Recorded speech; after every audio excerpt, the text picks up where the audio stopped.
I wanted to share with everybody my generator setup. Bought a Suncast storage shed for the generator housing. Suncast worked out really well too. Got the 10-inch power vent here that working really well. I added some of the metal support, what do they call it, like metal ductwork joiner. I added some of that into the plastic here because I didn't want to just bolt that fan. That fan's kind of heavy. The motor on the back is kind of heavy, and I didn't want to just support it on the plastic, so for fear of it cracking. So to carry some of the weight, you got some of that metal ductwork joiner. Cut that down to size. Added that in there for more support and strength. Put it on the other side. Put it on the bottom there too. So that fit right in that spot there.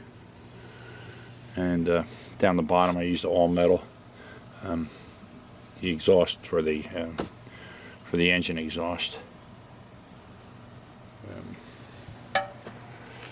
Over here I have my supply line, half-inch supply line coming out.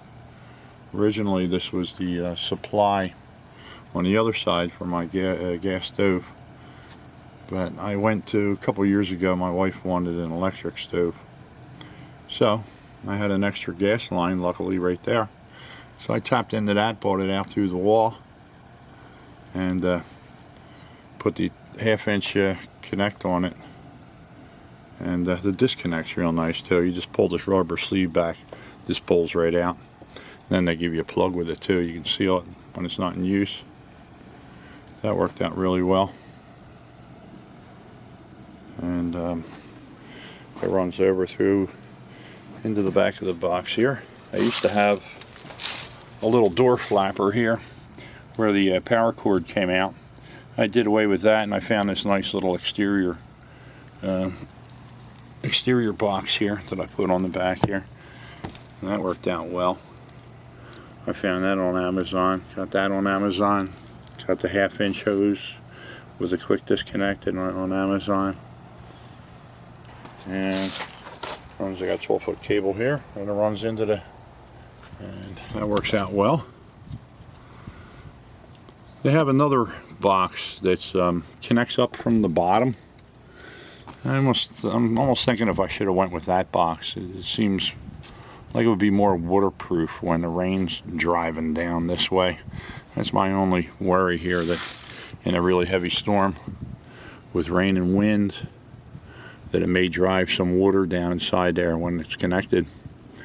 So, like I said, they do have another one that connects up underneath. It's sheltered, and I think you can even get one that has a circuit breaker in it too, which is really nice. Of course, it's like twice as much as this one, but someday in the future I can upgrade to that. Back here, and that worked out well. When I connected to the panel, before I went into the panel, before I made my connection, I used a watt meter so I could see how much I'm drawing off of the generator, circuit breaker, and that feeds the whole panel. So in other words, I can power everything in the house. I'm not limited to anything. Again, I just have to watch, you know how much I'm drawing off my watt meter. I can't overdo it, of course. I don't blow up my generator. Can't run anything too heavy off of it, like the electric stove or anything. I could run lights and small appliances in every room. So it should work well. Around here to the working ends of it.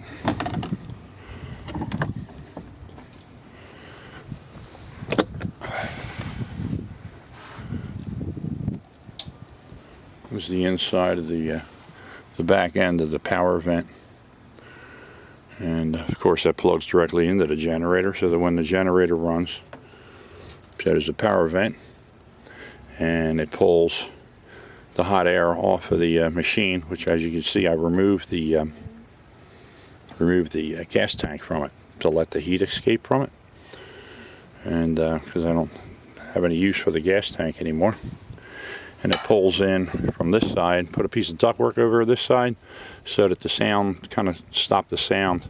You can put, it pulls the cold air in from here around the other side. I just have a cold air return grate on there, and pulls the air in through this side, past the heat of the generator here, and pulls out all the exhaust hot air out that way. I used a 3.5 inch Safe and Sound insulation, it's called.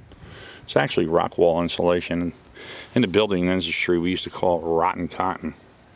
But they sold this at Home Depot.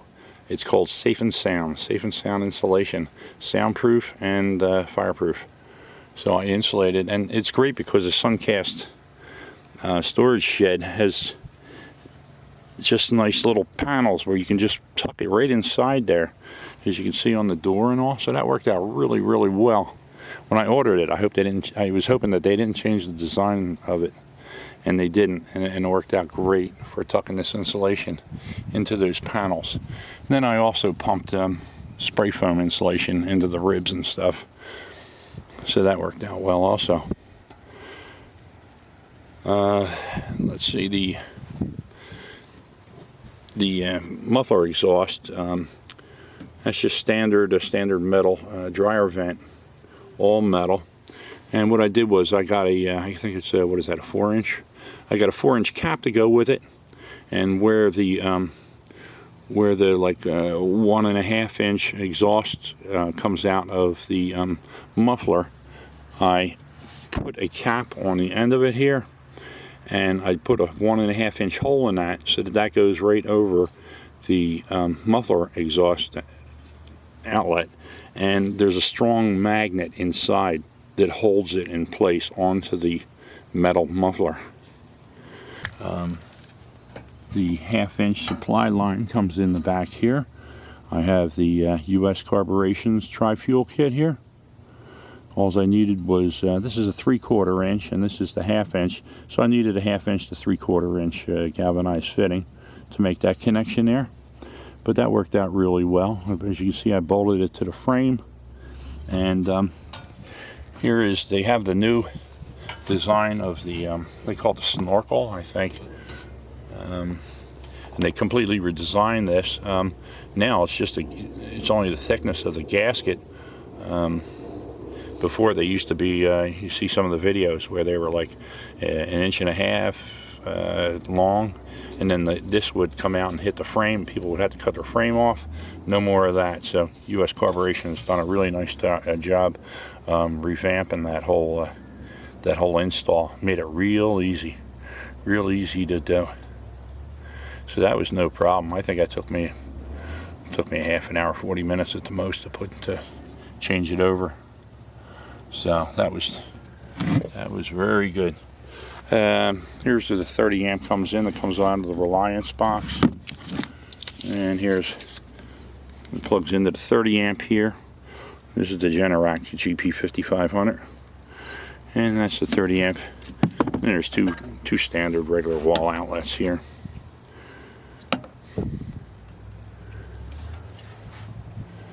And next I'll fire it up to give you an idea what it sounds like with the open and closed, with the Suncast surround with the insulation in it.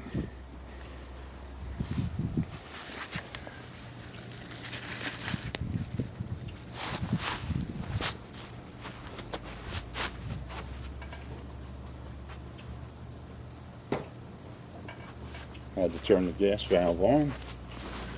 Next I have to purge the regulator. I push it in and I count to about 5. 3, 4, 5. Push it in, purge it for about 5 seconds. Turn it to on. This hasn't been run for about a month, so we'll see how it goes here.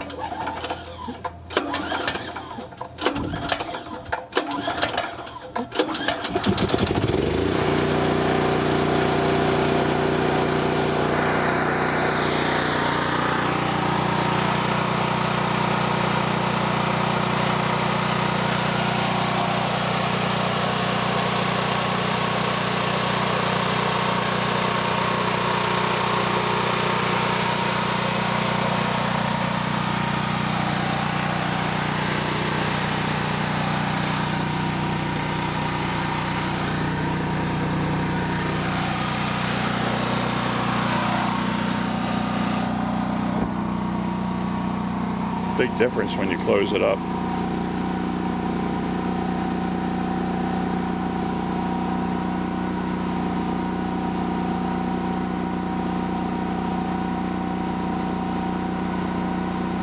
Not bad, it's tolerable. As you can hear the difference when you open it up.